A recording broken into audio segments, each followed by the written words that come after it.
এরপরে দারিদ্র বিমোচন, ইসলামের সব থেকে বড় প্রোগ্রাম দারিদ্র বিমোচন করা। কারণ কি? কারণ হলো আমার রাসূল বলেছেন, কাদাল ফাকরু আইয়াকুনা কুফরা। দারিদ্র মানুষকে কুফরির মধ্যে ঠেলে দেয়। তার নামাজ রোজা থাকে না, আল্লাহ রসুল থাকে না, দরিদ্রের ধর্ম একখানা রুটি, সে তখন পূর্ণিমার চাঁদকে রুটির মতো দেখে। আছে না একটা কবিতা এরকম, পূর্ণিমার চাঁদ যেন ঝলসানো রুটি, তখন তার ধর্ম হয়ে যায় এটা। এই জন্য রসুল্লাহ বলেছেন, কাদাল ফাকরু আইয়াকুনা কুফরা। রসুল্লাহর একটা ব্যাংক ছিল, সেই ব্যাংকের নাম ছিল বাইতুল মাল।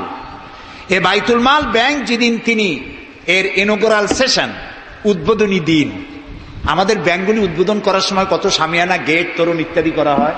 রসুল্লাহর ব্যাংক উদ্বোধন করা হলো মসজিদে নববীর ভিতরে, খেজুর গাছের খুঁটি আর খেজুর গাছ, উটের পশম, খেজুর গাছের পাতার মাটি, এই দিয়া ছাদ। উপরে যদি বৃষ্টি হয় আধা ঘন্টা, নিচে বৃষ্টি পড়ে 1.5 ঘন্টা, পাতার ট্যাপট্যাপানি। এরকম একটা মসজিদের ভেতরে বসে রসুল্লাহ ব্যাংক উদ্বোধন করলেন আর বললেন, বুখারীর হাদিস, মান তারাকা দায়নান আও দিয়ান ফাআলাইয়া। আমার রাষ্ট্রের ভিতরে কোন মানুষ যদি ঋণগ্রস্ত অবস্থায় মারা যায় আর তার ঋণ পরিশোধের অর্থ যদি না থাকে, তাহলে তার ঋণ পরিশোধের দায়িত্ব আর তার বিবি বাল বাচ্চা প্রতিপালনের দায়িত্ব আমি মুহাম্মদ আমার কাঁধের উপরে নিয়ে নিলাম। দারিদ্র বিমোচনের জন্য নবী করিম সাল্লাল্লাহু আলাইহি ওয়াসাল্লাম মানুষকে কাজ দিয়েছেন, ভিক্ষা কম দিয়েছেন। কেউ চাইলে, রসুলের আদত মোবারক ছিল, কেউ কিছু চাইলে পকেটে হাত দিতেন, থাকলে দিতেন। জীবনে একদিনের জন্য কাউকে না বলেন নাই।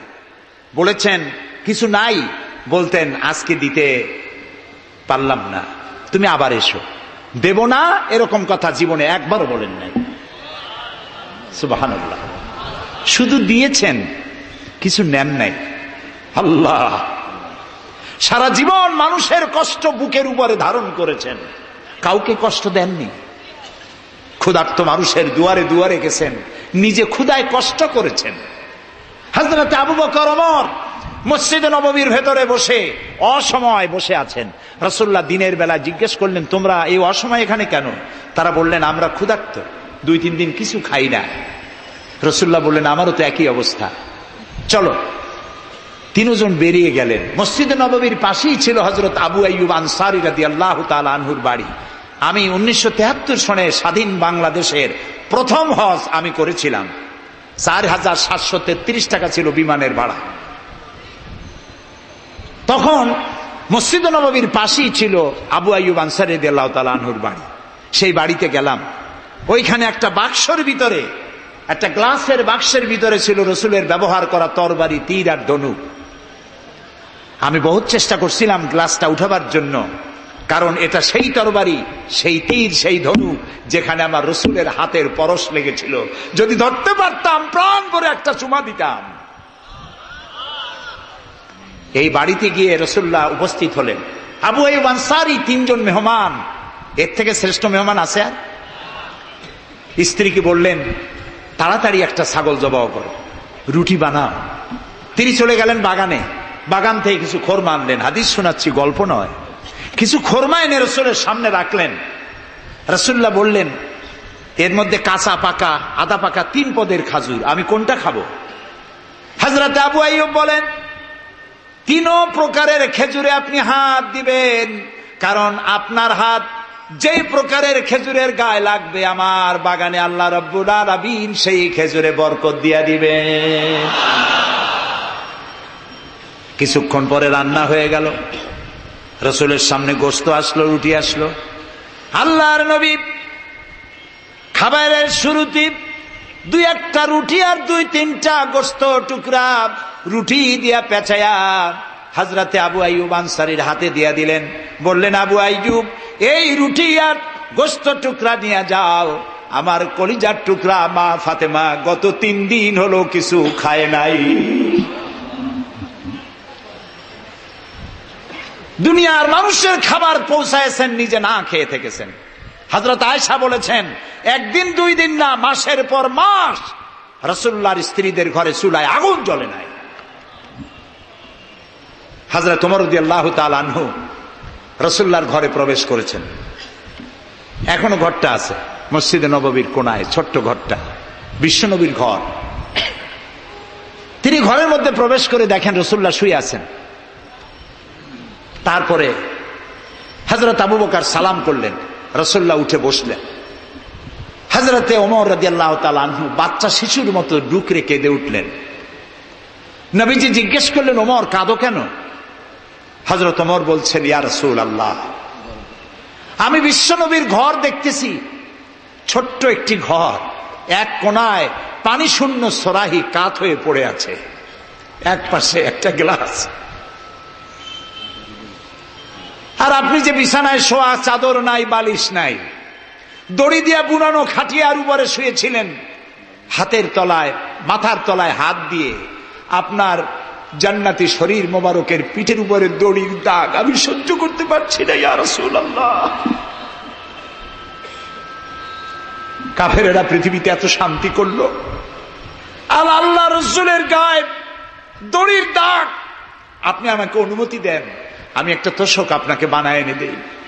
রাসূলুল্লাহ বললেন, ওমর, আমি যদি হুকুম করি, এই যে ওহদ পাহাড়টা আমার জন্য সোনায় পরিণত হয়ে যাবে। আমি পৃথিবীতে শান্তি করতে আসি নাই, এসেছি মানবতার মুক্তির জন্য, কল্যাণের জন্য। নবী করিম সাল্লাল্লাহু আলাইহি ওয়াসাল্লাম এই যাকাতের বিধান কায়েম করলেন। মানুষের দুয়ারে দুয়ারে খাবার পৌঁছে গেল, বৃদ্ধরা ভাতা পেল, বয়স্করা ভাতা পেল, বেকারেরা তাদের কাজের সংস্থান পেয়ে গেল। অবস্থা এমন হলো, হযরত ওমর ইবনে আব্দুল আজিজ রাহমাতুল্লাহ আলাইহির সময় যাকাত কে নেবে, যাকাত কে নেবে চিল্লানো হতো, ঢোল বাজানো হতো। একজন লোক পাওয়া যেত না যে যাকাত আমার দরকার। ইতিহাস লিখছে, ওই সময় একজন লোক তার সাদকার টাকা নিয়ে ঘুরতেছে যে যাকাত কাকে দিবে। 3 দিন হলো যাকাত নেওয়ার মতো একটা লোক পেল না। অবশেষে ক্লান্ত হয়ে মরুদ্যানের মধ্যে বসে আছে। কিছু সময় পর দেখলো যে একটা লোক, ধুলায় ধূসরিত চেহারা, তিনি এসেছেন, হাতে একটা বড় টোপলা। এই লোকটি বলল, পথিক, সালাম আলাইকুম, আমি 3 দিন ঘুরলাম এই দেশে, একটা মানুষ পেল না যাকে আমি সদকার টাকা, যাকাতের টাকা দিতে পারি। আপনাকে মনে হচ্ছে গরিব মানুষ, জামা কাপড় ময়লা, আপনি আমার এই টাকাগুলি নিয়ে আমাকে উদ্ধার করুন। লোকটি বলছে, তোমার মাথা ঠিক আছে কিনা আমি জানি না, তুমি কি মনে করছো যে আমার এই বস্তার মধ্যে ছেঁড়া খাতা? তোমার ওই টোপলায় যত টাকা, ওর থেকে অনেক বেশি টাকা আমার এই বস্তার ভিতরে। আমি 1 সপ্তাহ ঘুরতেছি, একটা গরিব মানুষ পাই নাই এই দেশে। এটি হলো যাকাতের কল্যাণময়তা, যাকাত ভিত্তিক অর্থ ব্যবস্থার কল্যাণময়তা। যারা এই যাকাত দেয় না, অর্থকে সঞ্চিত করে, সোনা এবং রূপাকে সঞ্চয় করে, তাদের সম্পর্কে আল্লাহ কি বলছেন? والذين يكنزون الذهب والفضة ولا ينفقونها في سبيل الله فبشرهم بعذاب أليم।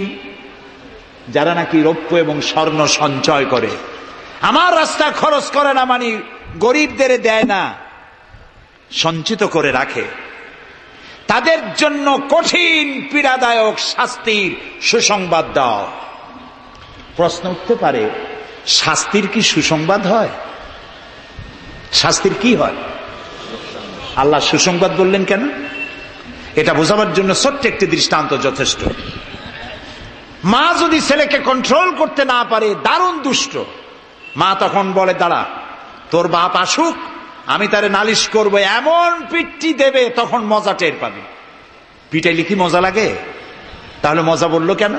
শাস্তির তীব্রতা বোঝাবার জন্য মজা শব্দ ব্যবহার করা হয়। এটা কোরআনে কারিমের বাগধারা। আল্লাহ তাআলা বলছেন, তীব্র শাস্তির সুসংবাদ দাও। স্বর্ণ আর রৌপ্য জমা করে রেখেছ, যাকাত দাওনি। বহু মহিলার অসংখ্য সোনার রূপা আছে, যাকাত দেন না। কবে কালে ভদ্র একটা বিয়ে আসবে, সেই বিবাহে সজ্জিত হয়ে যাবেন, সারা বছরে যাকাত দিলেন না, এতগুলি সোনা আটকায় রাখলেন কেন? আল্লাহ চান না টাকা পয়সা পুঞ্জীভূত হয়ে থাকুক। কোরআন শুধু নামাজ রোজা নয়, দেখুন না আল্লাহ কি বলছেন। আল্লাহ বলছেন কায়লা ইয়াকুনা দুলাতাম বাইনাল আগনিয়াই মিনকুম, আল্লাহ বলছেন তোমাদের কিছু সংখ্যক ধনীদের মধ্যে তোমাদের সম্পদগুলি পুঞ্জীভূত হয়ে যাক, এটা আমি চাই না। এটা যাকাত, ফিতরা, সাদকা, এককালীন দানের মাধ্যমে গোটা জাতির মধ্যে পৌঁছে যাক, তাহলে মানুষের উপকার হবে। সুতরাং 7.5 তোলা নিচ পর্যন্ত যাকাত আপনার না দিলে চলবে। যখন 7.5 তোলা হবে তখনই যাকাত শুরু হবে। যত বেশি হয় গোড়া থেকে শুরু করে সবটা দিতে হবে। 52 তোলা রূপা হলে যাকাত দিতে হবে। এই যাকাতের টাকা না দিয়ে যারা জমা করে রাখেন, শাস্তিটা কি হবে শোনেন। আল্লাহ শাস্তির ধরনও বলছেন, ইয়াউমা ইউহমা আলাইহা ফি নারে জাহান্নামা ফাতুকওয়া বিহা জিবাহুম ওয়া জুনুবুহুম ওয়া যুহুরুহুম হাযা মা কানাজতুম লিআনফুসিকুম ফাযুকু মা কুনতুম তাকনিজুন। এমন একদিন আসবে যখন এই স্বর্ণ আর রৌপ্যকে জাহান্নামের আগুন দিয়ে জ্বালায়া সিল বানানো হবে, আর এই সিলগুলি তোমার কপালে, তোমার পার্শ্বদেশে, তোমার পৃষ্ঠদেশে সিল মারা হবে জাহান্নামের আগুন দিয়ে, আর বলা হবে হাযা মা কানাজতুম লিআনফুসিকুম, এই হলো তোমার সেই সব সঞ্চিত সম্পদ যা তুমি সঞ্চয় করে রেখেছিল, আল্লাহর রাস্তায় খরচ করো নাই। রাসূলের কাছে প্রশ্ন হয়েছে ওয়ায়াসআলুনাকা মাযা ইউনফিকুন, হে রাসূল আপনাকে প্রশ্ন করা হয় যে কি খরচ করব। আল্লাহ তাআলা বলছেন কুলিল আফওয়া, বলুন প্রয়োজনের অতিরিক্ত জিনিস আল্লাহর রাস্তায় খরচ করে দাও। আমরা প্রয়োজনের অতিরিক্তটা ব্যাংকে জমা রাখি, আল্লাহ বলেন খরচ করো। যত খরচ করবে আল্লাহ তত বাড়াই দিবেন। দেখেন না আল্লাহ বাড়ায় কেমনে। আল্লাহরে বিশ্বাস করেন যে আল্লাহ যে বাড়াইতে পারেন, এটাকে বিশ্বাস করেন? এটি তো ইমানের প্রশ্ন। কেউ যদি জবাব দিতে ব্যর্থ হন তাহলে তো কুলক্ষণ। আল্লাহ কি সম্পদ কমানো আর বাড়ানোর মালিক কে? ইয়ামহাকুহুল্লাহুর রিবা ওয়া ইউরবিস সাদাকাত। আল্লাহ তাআলা বলছেন আমি সুদকে ধ্বংস করি আর সাদকাকে বৃদ্ধি করি। হালালে বরকত হয়, হারামে বরকত হয় না। আজ গোটা পৃথিবীতে, শুধু বাংলাদেশে নয়, গোটা বিশ্বে ওয়ার্ল্ড ব্যাংকের দৃষ্টিতে ইসলামী ব্যাংক পৃথিবীতে সব থেকে সফল ব্যাংক। তাও আলহামদুলিল্লাহ কব না। কেন? কারণ হালালে বরকত হয়, হারামে বরকত হবে না। আচ্ছা কুত্তায় বাচ্চা দেয় কয়টা কন্ত? ওর তো ফ্যামিলি প্ল্যানিং নাই, জনমের মতো হয়। এই কুত্তাগুলি যদি সব বাঁচত তাহলে বরিশাল দিয়ে হাঁটতে পারতেন? কুত্তার জ্বালায় হাঁটতেই পারতেন না। গরুতে, গাভীতে বাছুর দেয় কয়টা বছরে? একটা, মাত্র একটি।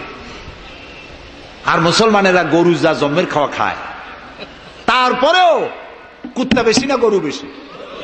এই কারণে যেহেতু গরু হালাল তাই গরুতে বরকত, কুত্তা হারাম তাই বরকত নাই।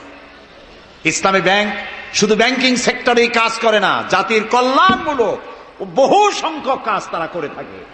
ইসলামী ব্যাংক হাসপাতাল, ইসলামী ব্যাংক ব্যাংকের জন্য কলেজ, ইসলামী ব্যাংক দিয়ে যখন ডিজাস্টার হয়, দুর্ভিক্ষ হয়, যখন বন্যা হয়, জলোচ্ছ্বাস হয়, লক্ষ কোটি কোটি টাকা তারা দুহাতে বিতরণ করে। অফি আমওয়ালিহিম হাক্কুল লিসাইলি ওয়াল মাহরুম। আল্লাহ তাআলা বলছেন তোমার সম্পদের ভিতরে গরিবদের অধিকার আছে। গরিব তোমার করুণার পাত্র নয়, যাকাত দিয়ে আসো তার বাড়ি যায়। তবে শাড়ি আর লুঙ্গি দেওয়া কোনো অর্থবহ কাজ নয়। কি দিবেন? রাসূলুল্লাহর কাছ থেকে শিখুন। ওই যে একজন আসলো, ভিক্ষা চাইলো, বলল তোমার কি কিছু নাই? বলল আছে। কি আছে কন্ত? মাশাআল্লাহ, জানি সবাই কিন্তু আমল করি না। দুনিয়ায় যত ভালো কথা সব বলা হয়ে গেছে, বাকি আছে শুধু পালন করা। রাসূলুল্লাহ তাকে বললেন কম্বল আনো। বিক্রি করে কিনলেন কি? কুড়াল। রাসূলুল্লাহ তার নিজের পবিত্র হাত দিয়ে কুড়ালে হাতল লাগায় দিলেন। বললেন যাও জঙ্গলে কাঠ কাটো, বাজারে বিক্রি করো, ভিক্ষা কোনো দিন আর করবা না। 1 বছর পর, হাদিস শুনুন, 1 বছর পর ওই ভিক্ষুক এসে বলছেন আসসালামু আলাইকা ইয়া রাসূলুল্লাহ, হুজুর আপনি আমাকে চিনেছেন? আমি সেই ভিক্ষুক যে ভিক্ষা নিতে এসেছিলাম, আপনি আমাকে ভিক্ষা না দিয়ে কুড়াল দিয়েছিলেন, কুড়াল দিয়া কাট কাটিয়া বাজারে বিক্রি করে আমার কাছে এখন জাকাত দেওয়ার মতো অর্থ জমা হয়ে গেছে। এটার নাম ইসলাম। শুধু নামাজ রোজা জিকির আজগারের জন্য শুধু নয়, নামাজ রোজা জিকির আজগার তো করব, কিন্তু আমার মানুষকে দারিদ্র বিমোচন করতে হবে। সুতরাং জাকাতের টাকা দিয়ে একটা শিক্ষিত বেকার যুবককে একটা কম্পিউটার কিনে দেন, একটা বিধবা মহিলাকে একটা সেলাই মেশিন কিনে দেন, তার সতীত্ব সে বাঁচাতে পারবে। ক্ষুধার জ্বালায় মানুষ যখন অসহনীয় পর্যায়ে চলে যায়, তখন সে দেহ ব্যবসার মতো নিকৃষ্ট পর্যায়েও চলে যায়। এজন্য ধনীরা দায়ী হবে আল্লাহর কাছে। কচু গাছ কাটতে কাটতেই মানুষ খুন করে। একটা এতিম বাচ্চা ক্ষুধার জ্বালায় ঘুরতেছে, ওই বাচ্চাটি আপনি তাকে একটু আদর করেন, ওরে আপনি একটা চীনাবাদামের বাক্স কিনে দেন 50 টাকা 100 টাকা দিয়া, কিছু চীনাবাদামের পুঁজি দেন, একটা পানের খিলি বানাইয়া বিক্রি করার পুঁজি দেন, কয়েকটা বুট পলিশের কালি আর ব্রাশ কিনে দেন, সে রাস্তায় বসে জুতা পালিশ করবে। ছেলেটি পকেট মারা থেকে, চুরি করা থেকে বেঁচে যাবে, সমাজ সংস্কার হবে, সমাজ অপরাধ মুক্ত হবে, সমাজ থেকে দারিদ্র বিমোচন হবে। আলহামদুলিল্লাহ বলে। আপনি কি জানেন এই যে গাছগুলি লাগালে পরে কত সওয়াব হয়, এবং দারিদ্র বিমোচনের জন্য গাছের কি বিশাল ভূমিকা। রাসূলুল্লাহ বলেছেন হাদিস, তোমার কাছে যদি এমন খবর আসে যে কিয়ামত হচ্ছে, আর তখন যদি তোমার কাছে কোনো গাছের চারা থাকে, কিয়ামত হচ্ছে, গাছের চারাটি কিয়ামত আসার পূর্বেই গাছের চারাটি লাগিয়ে যাও, কিয়ামতের দিন সাদকায়ে জারিয়ার সওয়াব পেয়ে যাবে। একটি গাছ যদি কেউ লাগায়, ওই গাছে যত পাখি বসবে, ফল হবে, মানুষে খাবে, আশ্রয় নেবে মানুষেরা, কিয়ামত পর্যন্ত সাদকায়ে জারিয়ার সওয়াব মানুষ কবরে বসে বসে পেতে থাকবে। সব জায়গায় সওয়াব আর সওয়াব জানি না, খালি মনে করি ইল্লাল্লাহ ইল্লাল্লাহ বলতে পারলেই সওয়াব। আর খালি ইল্লাল্লাহ বলবেন বা কেন? যারা এই ধরনের জিকির করেন, আমার মনে দারুণ প্রশ্ন, জবাব খুঁজে পাই নাই। আল্লাহর কলেমাকে খণ্ডিত করে জিকির করার পারমিশন কোন হাদিস দিয়েছে? কে দিয়েছে এই পারমিশন? লা ইলাহা ইল্লাল্লাহ, এটা হলো পূর্ণাঙ্গ কালেমা, কমপ্লিট হচ্ছে মুহাম্মদুর রাসূলুল্লাহ। আফজালুজ যিকর লা ইলাহা ইল্লাল্লাহ। কতক্ষণ লা ইলাহা ইল্লাল্লাহ, কতক্ষণ ইল্লাল্লাহ ইল্লাল্লাহ ইল্লাল্লাহ। এর অর্থ কি? আল্লাহ ছাড়া, আল্লাহ ছাড়া, আল্লাহ ছাড়া। আল্লাহ ছাড়া কি? কমন সেন্সের শুধু কমন বাদ দিয়া শুধু সেন্স যদি থাকে, কোন মুসলমানের এমন জিকির করা উচিত নয়। তবে common sense is very uncommon. দুর্ভাগ্য জাতির। প্রিয় ভাই সব, দারিদ্র বিমোচনের জন্য আল্লাহ তাআলা এসব ব্যবস্থা করে রেখেছেন। কাজ করে খাও, আয় থেকে দায় শোধ করো। আপনার পুকুর কেটে চতুর্দিকে পুকুরের কান্দায় পেঁপে গাছ লাগান, কলা গাছ লাগান, হাঁস পালেন, হাঁসগুলি পানিতে সাঁতার কাটবে, ভেতরে মাছ থাকবে, হাঁসের পায়খানা খেয়ে মাছ বড় হবে, হাঁস বড় হয়ে ডিম দেবে, এই ডিম বিক্রি করবেন, মুরগি বিক্রি করবেন, পেঁপে বিক্রি করবেন, কলা বিক্রি করবেন। মানুষের কাছে হাত পাতার চাইতে নিকৃষ্ট কাজ আর নাই। রাসূলুল্লাহ বলেছেন, আল্লাহর কাছে এই রকমের হাতের চাইতে এই রকমের হাতের মর্যাদা বেশি। এইটার নাম কি? সাওয়া। বলেন, এইটার নাম কি? এইটার নাম আল্লাহর কাছে এইটার কোনো দাম নাই, কোনো দাম নাই। আল্লাহর কাছে দাম এইটা। এই জন্য যারা শ্রমিকদের সম্পর্কে আমার রাসূল বলেছেন, আল কাসিব হাবিবুল্লাহ, যারা সহজে উপার্জন করে খায় ওরা আল্লাহর বন্ধু। আপনারা শ্রমিক না, সেই জন্য সুবহানাল্লাহ কইতে পারলেন না। আলহামদুলিল্লাহ বলে। রাসূলুল্লাহর হাদিস শোনাচ্ছি, আমি গাজী কালু চম্পাবতীর পুঁথি শোনাচ্ছি না। আল কাসিব হাবিবুল্লাহ, যে ব্যক্তি সহজে উপার্জন করে খায় সে আল্লাহর বন্ধু। এখন যদি কোন রিকশাওয়ালা, কুলি মজুর, ঠেলাওয়ালা যদি মনে করে আল্লাহর বন্ধু যখন হইছি নামাজ রোজা দিয়ে আর করবো কি, এটি কিন্তু ঠিক নয়। আল্লাহর বন্ধু হওয়ার জন্য নামাজ রোজা অত্যন্ত জরুরি। আর আপনি যে কষ্ট করে খাচ্ছেন, আপনার পয়সা হালাল। যে ব্যক্তি রিকশা চালায়, 2.5 মণে বস্তা মাথায় করে স্টিমারে উঠায়, ওর চাইতে হালাল পয়সা কারো নাই। মাথার ঘাম পায়ে ফেলে উপার্জন করছে, আপনি জানেন না যে দালানে যারা আছে খুব শান্তিতে নাই, বাইরের থেকে দেখে ভেতরের অবস্থাটা বোঝা যায় না। গুলশান বনানী আভিজাত্যপূর্ণ এলাকার বিশাল বিশাল বাড়ি দেখে আপনার চোখ ধাঁধা লেগে যেতে পারে, খুব শান্তির নিলয়। না, শান্তি নাই। বাড়ির মালিক, বহু টাকার মালিক, রাত্রির বেলায় ঘুম হয় না, কোন ফাঁক দিয়া জানলার পাশ দিয়া গুলি এসে বুক ঝাঁঝরা করে দেয়, ঘুম নাই। জনমের মতো অসুখ হইছে, প্রত্যেক দিন সোনার চাউল দিয়ে ভাত খাইতে পারে, কিন্তু ডাক্তার তার রুজি কন্ট্রোল করে দিয়েছে। পাঙ্গাসের পেটি, খাসির চর্বি খাইতে পারবেন না, ভাত কম খাবেন। সকালবেলায় ডিমের পুষ, দুপুর বেলায় এক স্লাইস টুস, সন্ধ্যাবেলায় ফলের জুস, খাওয়া শেষ। কিন্তু তুমি মিয়া রিকশাওয়ালা, ঠেলাওয়ালা, কুলি মজুর, সারাদিন কাজ করে পোলাও চাউল কিনতে পারো নাই, মোটা চাউল কিনেছ, খেসারির ডাল কিনেছ, একটু কিনে বাড়িতে বউ রান্না করেছে। আমি চোখে দেখা কথা বলি, আল্লাহ তাআলা এই বয়সে কম দেখান নাই। কমলাপুর রেল স্টেশনের বস্তি দেখেছি, অনেক বস্তি এলাকায় গিয়েছি। স্বামী বসে খাচ্ছে, ঘরমাক্ত রিক্সা চালায় আসছে, 2.5 মণে বস্তা টানে আনছে, স্ত্রী খাবার তুলে দিচ্ছে, আরেকটু খাও, খুব কষ্ট করেছো, আরেকটু খাও। ওর ঘরে ফ্যান নাই, কাপড়ের আঁচল দিয়ে স্বামীর কপাল মুছে দিচ্ছে, আরেকটু খাও, এত কষ্ট করো তুমি। ওর ঘরে ফোমের বিছানা নাই, চটের মতো শক্ত বিছানা, বালিশ নাই, ইটের মতো শক্ত, চাপ কাপড়ের একটু কভার দাও। এরকম একটা বালিশের উপরে সারাদিনের শ্রান্তি আর ক্লান্তি নিয়ে আর ঘুমায় গেছে, কোন ওষুধ খাওয়া লাগে নাই। এমন ঘুম আসছে, ওর নাকের গর্জনে ট্রাকের ইঞ্জিন ফেল। শান্তি কি বড় লোক হলে হয়? শান্তি দেওয়ার মালিক আল্লাহ। শান্তি দেওয়ার মালিক কে? আল্লাহ তাআলা। এই জন্যে এই শান্তি আসবে যদি সঠিকভাবে, সুষ্ঠুভাবে আল্লাহ পাকের দেওয়া এই বিধানগুলি আমরা যদি সমাজে কায়েম করতে পারি, তাহলে এটি সম্ভব। আমার দেশে এখন যদি যাকাতের টাকা কালেকশন করা হয়, তাহলে আমরা একটা হিসাব করেছি। আমি একটা ব্যাংকের সাথে জড়িত আছি, আপনারা জানেন বোধহয়, ইসলামী ব্যাংক। এর জন্ম লগ্ন থেকে আমি আছি এর সাথে। সেই হিসেবে আমরা একটা জরিপ চালাইছি। বাংলাদেশে যদি এখন যাকাত যদি গভর্নমেন্ট কালেকশন করে, তাহলে একেবারে কম করে হলেও 6,000 কোটি টাকা যাকাত কালেকশন হতে পারে। 6,000 কোটি। আর ওয়াকফ এস্টেট আছে বাংলাদেশে লক্ষ লক্ষ একর জমিন, যা বিভিন্ন মোতাল্লি তারা সিন্দাবাদের দত্তের মতো ওয়াকফ সম্পত্তির উপরে চেপে বসে আছে। এই ওয়াকফ সম্পত্তি যদি উদ্ধার করা যায়, আর যাকাত আর ওশরের টাকা যদি গভর্নমেন্ট কালেকশন করতে পারে, বাংলাদেশের দারিদ্র্য বিমোচনের জন্য পৃথিবীর কারো কাছ থেকে একটি টাকাও নেওয়ার দরকার নাই।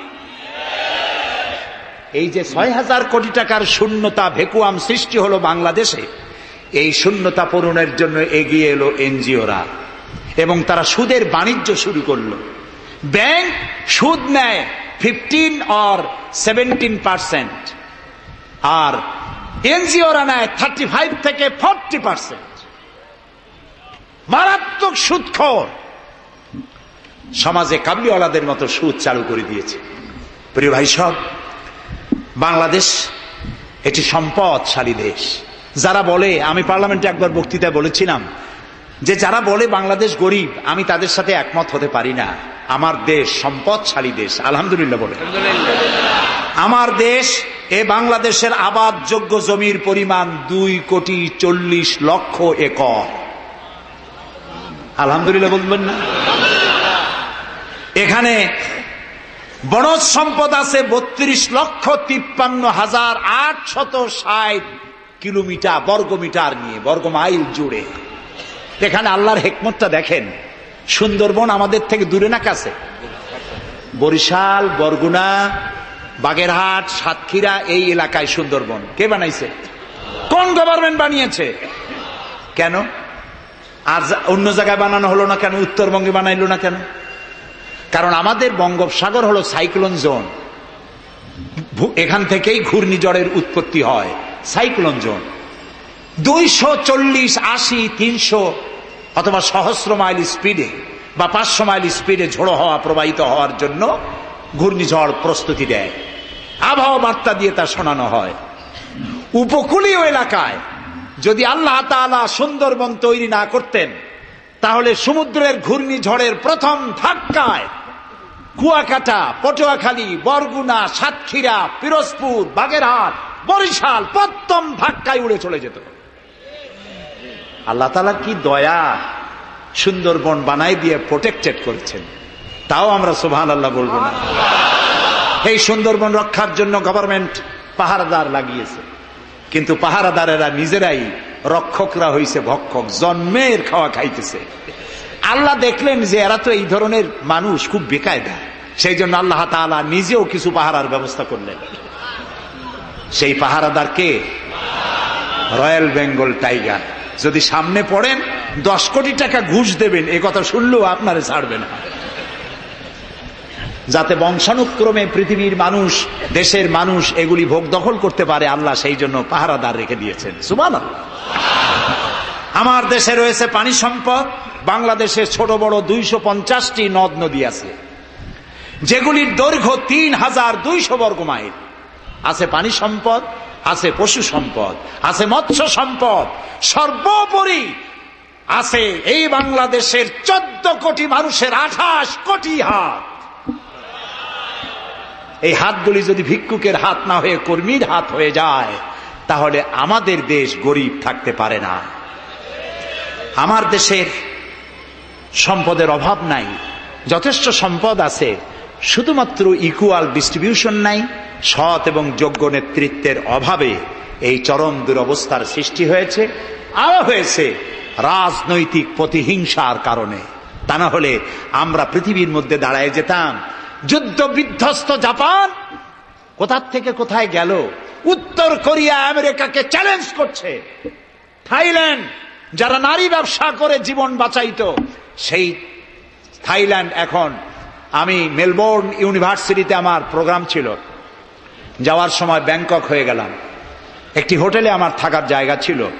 30 কিলোমিটার লম্বা ফ্লাইওভার ব্যাংককে। বিল্ডিং গুলি দেখতে হলে এরকম তাকালে মাথা টুপি পড়ে যায়, এত উঁচু উঁচু বিল্ডিং। সিঙ্গাপুর কোত্থেকে কোথায় গেল, আমরা যে তিমিরে ছিলাম সেই তিমিরেই রয়ে গেলাম। আমাদের বুঝতে হবে, আমার ইসলাম দারিদ্র্যের বিকাশের জন্য আসে নাই, দারিদ্র বিমোচনের জন্য এসেছে। সুন্দর একটি সমাজ বিনির্মাণের জন্য ইসলাম এসেছে, এবং তা গণতান্ত্রিক প্রক্রিয়ার মধ্য দিয়ে। নবী করিম সাল্লাল্লাহু আলাইহি ওয়াসাল্লাম যদি বলতেন ইন্তেকালের সময় যে আমার মেয়ে নেতৃত্ব দিবে, আমার নাতি নেতৃত্ব দিবে, বলেন কার বাবার হিম্মত ছিল এটার প্রতিবাদ করার? তিনি কি তা করেছেন? না। ইন্তেকালের সময় জিজ্ঞাসিত হয়ে তিনি বললেন, আমার পরে তোমাদের মধ্যে যিনি বেশি যোগ্য, খোদাভীরু, আল্লাহকে ভয় করে, তেমন লোককে তোমরা নেতা নির্বাচিত করো। আবু বকর রাদিয়াল্লাহু তাআলা তাই বলেছেন, ওমর, ওসমান, আলী তাই বলেছেন। সুবহানাল্লাহ বলেন। ওয়া আমরুহুম শুরা বাইনাহুম, এটি হলো গণতন্ত্র। তোমরা তোমাদের পরামর্শ ভিত্তিতে তোমাদের রাষ্ট্র সমাজ পরিচালনা করো। সুবহানাল্লাহ বলেন। কে বলে কোরআন শুধুমাত্র একটি ধর্মগ্রন্থ, বেদ আর বাইবেলের মতো? নিশ্চয়ই নয়। কোরআন একটি পূর্ণাঙ্গ জীবন বিধান, যা মানুষের জীবনের কথা বলে। এ মাসটার নাম কি? আরবি। আরবি মাসের নাম কি? মুহররম। এটি সেই মাস যে মাসে খেলাফতকে প্রতিষ্ঠার জন্য রাসূলের কলিজার টুকরা নয়নের পুতুল ইমাম হোসাইন কারবালার ময়দানে শাহাদাত বরণ করেছিলেন, রাজতন্ত্রের বিরোধিতা করেছিলেন। হযরত ইমাম হোসাইন তিনি দেখতে পেলেন 680 খ্রিস্টাব্দে সিরিয়ার দামেস্কে এজিদ ক্ষমতা দখল করলো অগণতান্ত্রিক পদ্ধতিতে, এবং সরকারি মালের কোনো হিসাব নাই, অডিট নাই, স্বৈরাচারী কায়দায় তিনি ক্ষমতা দখল করে মদিনার আহলে বায়াত যারা, মদিনার নেতৃবৃন্দকে তার আনুগত্য করার জন্য বাধ্য করলো। ইমাম হোসাইন যে মায়ের পেটে এসেছেন, যে পিতার পেটে জন্মে এসেছেন, যে নানার কোলে বড় হয়েছেন, তিনি কি এই দৃশ্য চোখে দেখতে পারেন? তিনি বললেন আমি কুফায় যাব। কুফার লোকেরা দাওয়াত দিল, তিনি কুফায় রওনা করবেন, মদিনার লোকেরা হাতে পায়ে ধরলো, কুফায় আপনি যাবেন না। তিনি বললেন, আমি কোন ক্রমে এজিদের বশ্যতা স্বীকার করব না, আমি এর বিরোধিতা করবই। মাত্র 72 জন লোক নিয়ে তিনি কুফার দিকে অগ্রসর হলেন। এই 72 জনের মধ্যে 40 জন পুরুষ আর 32 জন নারী আর শিশু।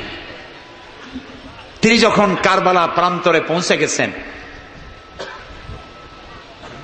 ইবনে জিয়াদ কুফার গভর্নর, তিনি বাধা দিলেন, বললেন, আমার দরবারে হোসাইনকে হাজির করো। ইমাম হোসাইন বললেন, যে ব্যক্তি আল্লাহর আখিরাতকে অস্বীকার করেছে, রাসূলকে অস্বীকার করেছে, আমি তার সামনে জীবন থাকতে যাব না। রাতারাতি ইয়াজিদ 6000 সৈন্য পাঠিয়ে দিল। ইমাম হোসাইনের সাথে লোক কত? মাত্র 72। 6000 লোক কি যুদ্ধ করা লাগে 72-এর সাথে? শুধু যদি মার্চ করে পায়ের তলায় পিছে 72 জন শেষ হয়ে যাবে। হযরত ইমাম হোসেন রাতের বেলায় সঙ্গীদের বললেন, ও আমার সাথীরা, ইয়াজিদ আমার শির চায়, আমাকে চায়, আমার সঙ্গে থেকে তোমরা তোমাদের জীবনকে বিপন্ন করো না, তোমরা সবাই ফিরে চলে যাও মদিনায়। সাথীরা বললেন, ইমাম, আজকে যদি আপনাকে ছেড়ে জীবনের মায়া নিয়ে মদিনায় ফিরে যাই, আর আপনার যদি শাহাদাত নসিব হয়, তাহলে কিয়ামতের দিন আল্লাহর নবীর সামনে আমরা কি জবাব দেব? আমরা আমাদের জীবন দিয়ে আপনাকে পাহারা দেব। সকালবেলা যুদ্ধ শুরু হয়ে গেল।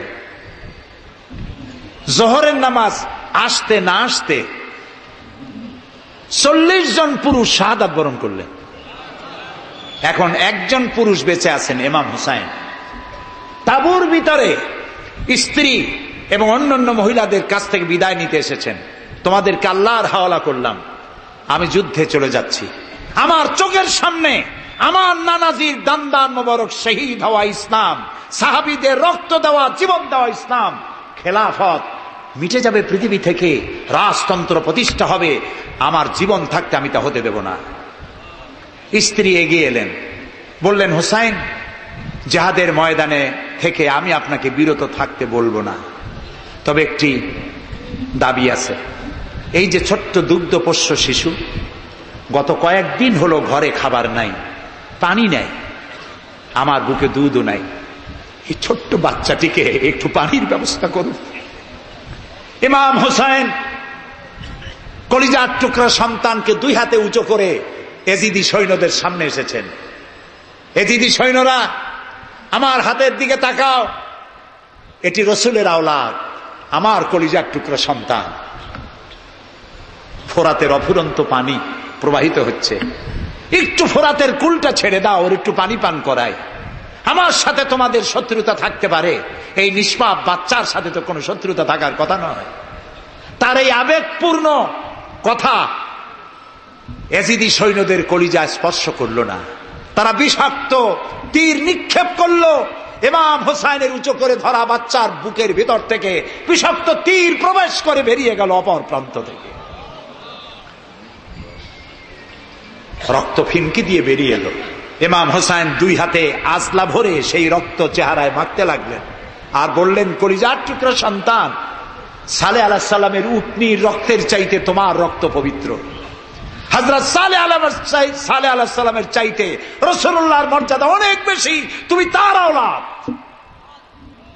বাচ্চাকে কোলে করে নিয়ে স্ত্রীর কাছে গিয়ে বললেন, স্ত্রী, এই নাও তোমার বাচ্চা, ঠান্ডা হয়ে গেছে, এমন পানি পান করেছে কিয়ামত পর্যন্ত পানি পানি বলে তোমারে আর বিরক্ত করবে না। ইমাম হোসেন লড়াই করলেন ময়দানে, বহু সংখ্যক সৈন্য হতাহত করে ফোরাতের কুল উন্মুক্ত করে ঘোড়ার পৃষ্ঠ থেকে নেমে 1 আজলা পানি তুলেছেন, পানি পান করবেন। মুখের কাছে যখন আকণ্ঠ তৃষ্ণার্ত পিপাসার্ত হোসাইন মুখের কাছে পানি নিয়েছেন, হঠাৎ ভেসে উঠল মনের পর্দায়, একটু আগে আমার কলিজার টুকরা সন্তান এই পানির অভাবে চলে গেল। 40 জন মানুষ বিদায় হলো, 1 ফোঁটা পানি দিতে পারলাম না, এই পানি আমি কেমনে খাই?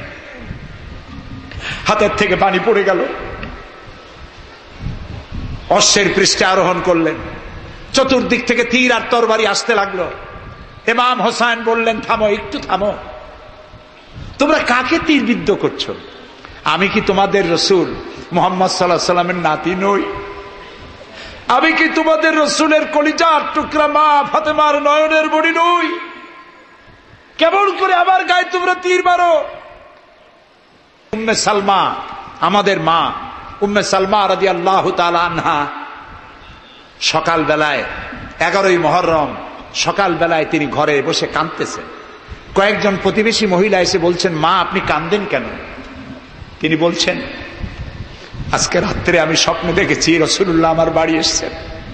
আমি দেখতে পেলাম আল্লাহ রসুলের চোখ দিয়ে পানি পড়ছে, দাড়ি মোবারক ধুলা মাখা, মুখখানা বলি।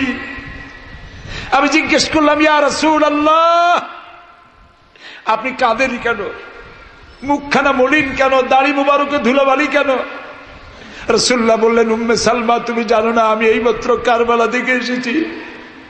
আমি দেখে এলাম আমার কলিজার টুকরা হুসাইনের শির মোবারক তার দেহ থেকে বিচ্ছিন্ন করে ঘোড়ার পদতলি, ঘোড়া দিয়ে পদদলিত করা হয়েছে তার দেহ মোবারক। ইসলাম এত সহজে আসে না, অনেক রক্ত পাড়ি দিয়ে এসেছে ইসলাম।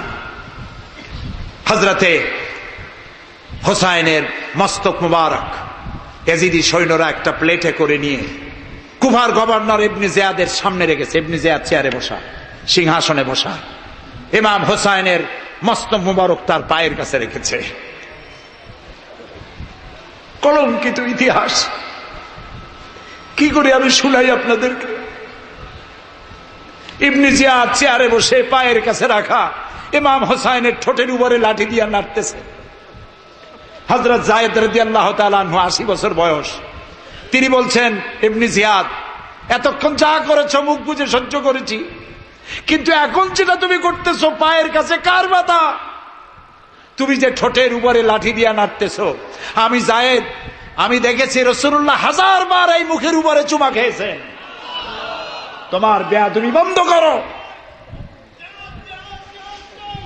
প্রিয় ভাই সব, রাজতন্ত্র নয়, পরামর্শ ভিত্তিক সমাজ ব্যবস্থা প্রতিষ্ঠার জন্য আল্লাহ তাআলা ইসলাম দিয়েছেন, দ্বীন দিয়েছেন। সেই জীবন ব্যবস্থা ইসলাম আজকে এই পৃথিবীতে মুসলমানদেরকে সন্ত্রাসী জাত হিসেবে চিহ্নিত করার জন্য, উগ্র জাতি হিসেবে, সহিংস জাতি হিসেবে, অগণতান্ত্রিক জাতি হিসেবে প্রমাণিত করার জন্য পাশ্চাত্য শক্তি তারা নবী করিম সাল্লাল্লাহু আলাইহি সাল্লামের ব্যঙ্গচিত্র এঁকে দুনিয়ায় ছড়িয়ে দিয়েছে। আজকে জুমার খুতবায় আমি কসাই মসজিদে বলেছিলাম, রাসূলুল্লাহর মাথার উপরে বোমা আকৃতির পাগড়ি বেঁধেছে, পাশে 2টা অর্ধনগ্ন মেয়ে লোক রেখেছে। নাউজুবিল্লাহ। তোদের মতো অসভ্য আছে পৃথিবীতে? ডেনমার্ক, আমেরিকা, ইউরোপ, তোমরাও কি মানুষের মতো কাজ করেছ? বিশ্ব নবী পৃথিবীতে সব দিয়েছেন, কিছু নেন নাই। তাকে অপমান করার অর্থ হচ্ছে মানব সভ্যতাকে অপমান করা। রাসূলকে অপমান করার ক্ষমতা কারো নাই। তার সম্মান পাহাড় সমান নয়, তার সম্মান আকাশ সমান নয়। রাসূলের সম্মান আল্লাহর আরশ পর্যন্ত। আল্লাহ তার আরশে আজিমে কাউকে দাওয়াত দেন নাই, বিশ্ব নবীকে দাওয়াত দিয়েছিলেন। আমি আমার বরিশালবাসীদের বলবো, মুসলমানদেরকে ধৈর্য ধারণ করতে হবে, আরো সংযমী হতে হবে। ইসলাম সর্বশ্রেষ্ঠ জীবন ব্যবস্থা। এই কল্যাণময় জীবন ব্যবস্থা প্রতিষ্ঠার জন্য এগিয়ে আসতে হবে মুসলমানদেরকে, সকলকে, হিন্দুদেরকেও। হিন্দু, বৌদ্ধ, খ্রিস্টানদের বলি, আমার প্রিয় ভাইয়েরা, আপনাদের মধ্যে আমাদের মধ্যে পার্থক্য খুবই কম। হিন্দুরা বলেন এক ব্রহ্মা, দ্বিতীয় নাস্তি, আমরা বলি লা ইলাহা ইল্লাল্লাহ, কথা প্রায় কাছাকাছি। আপনারা পুনর্জন্মে বিশ্বাসী, আমরা পুনরুত্থানে বিশ্বাসী। এই কোরআন শুধু মুসলমানদের জন্য নয়। আপনার ইসলাম কবুল করা লাগবে না। আমি ইউরোপ, আমেরিকা, অস্ট্রেলিয়া, আফ্রিকায় যখন অমুসলিমদের মধ্যে বক্তৃতা করি তখন বলি, আপনাদের মুসলমান হওয়া লাগবে না। যে ধর্মে আছে সে ধর্মে থেকেই যদি কোরআন বর্ণিত আইন যদি মানেন, আপনি শান্তি পাবেন দুনিয়ায়, শান্তি পাবেন আখিরাতে। পরকালেও শান্তি পাবেন কিনা আল্লাহ ভালো জানেন, তবে দুনিয়ার শান্তি তো পাবেনই। কোরআনের আইন সকলের জন্য প্রযোজ্য। ইসলামের ব্যাখ্যা দিচ্ছিলাম, ইন্নাদ-দীনা ইনদাল্লাহিল ইসলাম, ইসলামের চাইতে কল্যাণময় জীবন ব্যবস্থা পৃথিবীতে আর নাই। বলেন সুবহানাল্লাহ। মা বোনদেরকে বলবো, আসুন ইসলামকে জানি, ইসলামকে বুঝি, ইসলামের সাথে নিজেদেরকে সম্পৃক্ত করি। এটি শুধুমাত্র নামাজ রোজা হজ জাকাতের ধর্ম নয়, নামাজ রোজা হজ জাকাত সহ অর্থনীতি, সমাজনীতি, রাষ্ট্রনীতি সবকিছুর সমন্বয় একটা জীবনের স্কিম, একটি পরিকল্পনা যা দিয়েছেন আল্লাহ তাআলা। সুবহানাল্লাহ বলুন। আমাদের দেশে ইসলাম এসেছে বড় বড় আলেম আর বড় বড় আল্লাহর ওলিদের মাধ্যমে ইসলাম এসেছে। হযরত খানজাহান আলী রহমতুল্লাহ আলাইহির কবর আছে না? কোথায়? বাগেরহাটে। খালি কুমির দেখেন না, ইতিহাস দেখেন। তিনি এসে, মানুষের খাবার পানি ছিল না, বড় বড় দিঘি কেটেছেন। এই ছিল তাদের কাজ। দিঘি কেটেছেন, পুকুর করেছেন, রাস্তা করেছেন, মসজিদ করেছেন। হযরত শাহজালাল রহমতুল্লাহ আলাইহি গৌর গোবিন্দের বিরুদ্ধে যুদ্ধ করা লাগে নাই, শুধু আযান দিয়েছেন আর তাদের মূর্তিগুলির কম্পন শুরু হলো। গৌর গোবিন্দ দৌড়াইয়া পলাইয়াও কুল পায় নাই, বিনা যুদ্ধেই দখল হয়ে গেছে সিলেট। সুবহানাল্লাহ। রব্বানা যালামনা আনফুসানা ওয়া ইন লাম তাগফির লানা ওয়া তারহামনা লানাকুনান্না মিনাল খাসিরিন। রব্বানা যালামনা আনফুসানা ওয়া ইন লাম তাগফির লানা ওয়া তারহামনা লানাকুনান্না মিনাল খাসিরিন। হে আল্লাহ তাআলা, হাজার হাজার মুসলমান নরনারী দীর্ঘক্ষণ ধরে তোমার কোরআন শুনেছি, হাদিস শুনেছি, আর শেষ পর্যায়ে এসে ভিক্ষুকের মতো, কাঙ্গালের মতো গুনার বোঝা মাথায় নিয়ে তোমার দরবারে হাত তুলেছি। দয়া করে মেহেরবানি করে আমাদের জিন্দেগীর সমস্ত গুনাহ খাতাকে মাফ করে দাও। আমাদের মধ্য থেকে আমাদের মা বাপ দুনিয়া থেকে যারা বিদায় হয়ে গেছে, আয় আল্লাহ রব্বুল আলামিন, মা বাপের কবরগুলিকে জান্নাতের টুকরা বানায়া দাও। রব্বির হামহুমা কামা রব্বায়ানি সগীরা। সবাই পড়েন, রব্বির হামহুমা কামা রব্বায়ানি সগীরা।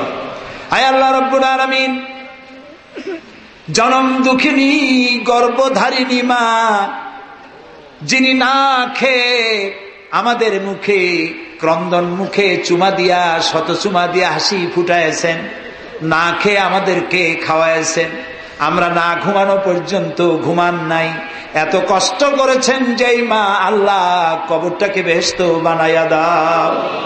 বাপজান এত কষ্ট করলেন, বাড়ি ঘর বানাইয়া দিয়া খালি হাতে বিদায় হয়ে গেছেন, কোন হালতে আসি জানি না, আল্লাহ আব্বার কবরটাকে বেহেশত বানাইয়া দাও। আমাদের মা বাপ যাদের বৃদ্ধ হয়ে গেছেন, রব্বুল আলামিন বিছানায় পড়ায়া পরনির্ভর করে মারবা না। আল্লাহ তাআলা স্বনির্ভর থাকাকালীন নিজে নিজে টয়লেটে যেতে পারেন, নিজের খাবার নিজে খেতে পারেন, দাঁড়াইয়া নামাজ পড়তে পারেন, নিজের কাপড় নিজে পরতে পারেন। এই অবস্থায়, সুস্থ অবস্থায় ইমানের সাথে উঠাইয়া নিয়েও বিছানায় ভালাইয়া রাইগো না। রব্বুল আলামিন, সারা জীবন আমরা গুনাহ করেছি, এত গুনাহ করেছি, তোমার আকাশের দিকে তাকাইয়া কথা বলতে লজ্জা করে, শরমে মাথা নিচু হয়ে যায়। আল্লাহ, যত গুনাহ করছি, নাফরমানি করেছি, আর তুমি শুধু মেহেরবানি করেছো। তুমি যদি আমাদের গোপন গুনাহগুলি জাহির করে দিতে, যৌবনকালের গুনাহ, জীবনের গুনাহ যদি সমাজের লোকেরা জানতো, স্ত্রী পুত্ররা জানতো, সম্মান দিত না। আল্লাহ তাআলা কিয়ামতের দিন লক্ষ কোটি মানুষের সামনে আমাদের গোপন গুনাহগুলি জাহির করে দিয়ে আমাদেরকে শরম দিও না। আয় আল্লাহ তাআলা, তোমার নবী বলেছেন 3000 বছর ধরে তুমি জাহান্নামের আগুন উত্তপ্ত করেছো। আল্লাহ তাআলা চৈত্র মাসের দ্বিপ্রহরের রোদ সহ্য হয় না। আল্লাহ তাআলা জাহান্নামের আগুন আমরা সইতে পারবো না। জাহান্নামের আগুন আমাদের জন্য আল্লাহ তুমি হারাম বানায়া দাও। আল্লাহুম্মা আজিরনা মিনান নার। সবাই পড়েন, আল্লাহুম্মা আজিরনা মিনান নার, আল্লাহুম্মা আজিরনা মিনান নার। আয় আল্লাহ তাআলা, তামাম পৃথিবীতে মুসলমানেরা আজ বড় বিপদে, মুসলমানদের কেউ দেখার নাই। ইরাকের আল গরিব কয়েদখানার ভিতরে মুসলমানদেরকে উলঙ্গ করে তাদের মুখের উপরে কাফেরেরা পেশাব করেছে। গুয়ান্তানামো কারাগারের ভিতরে মুসলমানদের বান্দা তাদের সামনে কোরআন শরীফের উপরে পেশাব করেছে। রাসূলুল্লাহর মাথায় বোমা উঠাইয়া দিয়েছে। নগ্ন নারী তার পাশে বসাইয়া ছবি উঠাইছে। বাবু, আমাদের কলজা চলে যায় বাবু। আল্লাহ নরপশুদের হেদায়েত দাও। আল্লাহ পরাশক্তির নামধারী তথাকথিত সভ্যতাকে আল্লাহ তুমি হেদায়েত দিয়ে দাও। ওদের নসিবে যদি হেদায়েত না থাকে, তুমি তো আমাদের সেই আল্লাহ যে আল্লাহ নমরুদকে জুতা পেটা করে বিদায় করেছো। তুমি তো সেই আল্লাহ যে ফেরাউনকে চুবাইয়া মারছো। আল্লাহ এই সভ্যতার দাবিদার গুলি যারা আমার রসুলকে অপমান করতেছে, মুসলমানদেরকে অপমান করছে, কোরআনকে অপমান করছে, ফেরাউনের মতো নবরুদের মতো জুতা মেরে ডুবাইয়া ধ্বংস করে গজব দিয়া বিদায় করে দাও। আল্লাহ আমাদের এই শান্তিপূর্ণ দেশে যারা বোমা মারে, সন্ত্রাসী হামলা করে, ওদেরকে আমরা চিনি না, তুমি ভালো করে জানো ওরা কারা। আল্লাহ ওদেরকে হেদায়েত করো, ওদেরকে তুমি ধরাইয়া দাও। ওদেরকে কারা টাকা দেয়, কারা বুদ্ধি দেয়, কারা পরিচালিত করে, তাদের চেহারা জনগণের সামনে উন্মোচিত করে দাও। তাদেরকে জনগণের সামনে ন্যাংটা করে দাও। আল্লাহ তাআলা আমাদের এই সুন্দর দেশটির উপরে তুমি রহমত করো। আল্লাহ তোমাকে বলবো না কাকে বলবো। পৃথিবীতে যত মুসলমান দেশ তুমি দিয়েছো, প্রত্যেক মুসলমান দেশের পাশে আরো 2-4টা মুসলমান দেশ আছে। তুমি আমাদের দিকে তাকায় দেখো তো আমাদের অবস্থাটা কি। আমরা কোথায় যাব? আমাদের তো পালাবারও জায়গা নাই। একদিকে সমুদ্র আর 3 দিকে কারা। আল্লাহ তুমি এই বাংলাদেশটাকে দয়া করে হেফাজত করো। কারো তাবেদার বানাইও না, কোন পদসেবী পদলেহীদের গোলাম বানাইও না। আল্লাহ এই দেশের মুসলমানদের মাথায় টুপি রাখা, মুখে দাড়ি রাখার পথে বিঘ্ন ঘটাইও না। মাদ্রাসাগুলি বন্ধ করে দিয়ে আমাদের দম বন্ধ করে দিও না। আল্লাহ তাআলা এমন শক্তি ক্ষমতা এনো না যারা ইসলামকে অপমান করবে, আলেমদেরকে অমর্যাদা করবে, এমন লোকদেরকে কিয়ামত পর্যন্ত ক্ষমতা দিও না। আল্লাহুম্মা লা তারুদ্দানা খায়বিন, আল্লাহুম্মা লা তারুদ্দানা খায়বিন। আল্লাহ তাআলা একেবারে কিছু না দিয়ে একেবারে খালি হাতে আমাদেরকে ফেরত দিও না বাবা। আমি কয়েক সেকেন্ড আপনাদের জন্য ছেড়ে দিলাম। মাথা নিচু করেন, চক্ষু বন্ধ করেন, কেঁদে কেঁদে মনের কথা আল্লাহরে বলেন, দোয়া কবুল হবে ইনশাআল্লাহ। কোরআনের মাহফিল, দোয়া কবুল হবে ইনশাআল্লাহ।